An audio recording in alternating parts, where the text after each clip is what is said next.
Imagine waking up one morning and seeing your neighbor dancing in the street. At first, it seems harmless. Maybe they're celebrating. Maybe they're drunk. But then hours pass, and they keep dancing.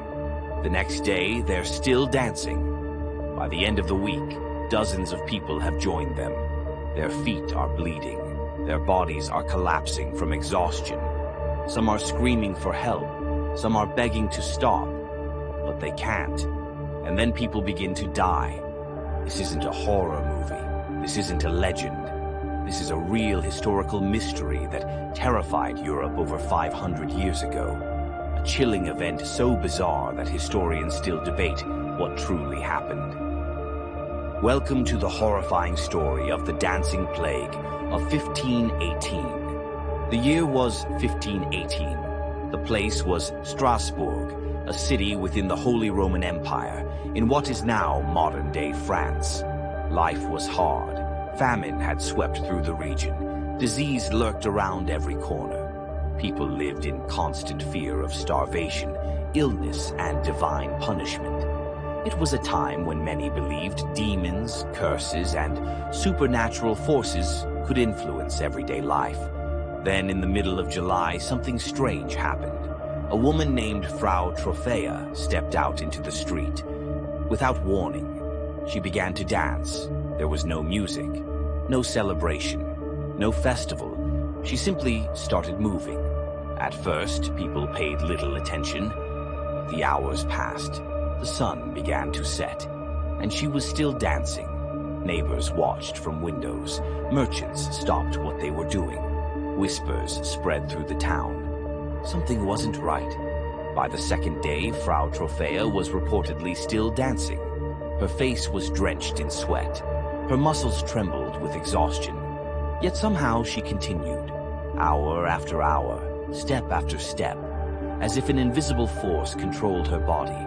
Her husband tried to stop her. Friends pleaded with her. Nothing worked. The dancing continued, and then others began to join her. One person, then another, then another. Within days, dozens of townspeople were dancing uncontrollably through the streets.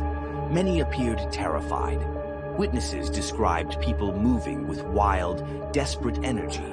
Some cried while dancing, others screamed, some prayed, yet their feet never stopped moving. It was as if the entire town had fallen under a terrible spell. The authorities grew alarmed. No one understood what was happening. Doctors were summoned, priests were consulted, scholars searched ancient texts for answers, but no explanation could be found. The local physicians eventually reached a shocking conclusion. They believed the victim suffered from a condition known as hot blood. According to medieval medical theories, excessive heat in the blood caused uncontrollable movement. Their solution? Dance it out. They believed the victims would recover if allowed to continue dancing until the illness burned itself away. It was one of the worst decisions imaginable. Instead of stopping the dancers, the authorities encouraged them. A wooden stage was built. Musicians were hired. Professional dancers were brought in to accompany the afflicted. The city essentially turned the nightmare into a public performance. And the result was catastrophic. The dancing intensified. The crowds grew larger. More victims joined every day. What had started with one woman soon became an epidemic. Witnesses described scenes straight out of a nightmare. People danced until their shoes disintegrated. Some danced barefoot on stone roads. Blood stained the streets. Bodies shook violently from exhaustion. Many collapsed only to rise again and continue dancing. Others suffered heart attacks. Some died from strokes. Many perished from complete physical exhaustion. Imagine standing in the town square at night, the moon hanging overhead, torches flickering in the darkness, and all around you, hundreds of people dancing, not laughing, not celebrating, but suffering, their expressions twisted in pain, their bodies moving against their will, an entire city trapped in a waking nightmare. As the death toll climbed, panic spread. The authorities finally realized their mistake. The music was stopped. The stages were dismantled, but by then fear had consumed Strasbourg. Many believed the plague was supernatural. Some claimed the dancers had been cursed by Saint Vitus, a Christian saint associated with nervous disorders and uncontrollable movement. According to local folklore, those who angered Saint Vitus could be forced to dance endlessly as punishment. The theory terrified the townspeople. If a curse had caused the plague, who would be next? People prayed desperately. Church bells rang. Religious processions marched through the streets. Victims were taken to shrines for healing. Some were fitted with red shoes blessed by priests. Others underwent rituals intended to break the curse. Slowly, the outbreak began to fade. The dancers stopped. The streets grew quiet. The nightmare seemed to end, but the mystery remained. For more than 5 centuries, historians and scientists have struggled to explain what happened. Was it poisoning?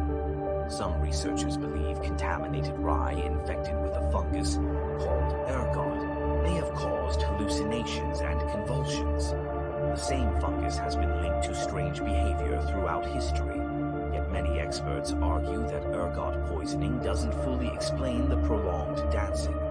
Others suggest mass hysteria, a psychological phenomenon so powerful that fear itself spreads like a disease.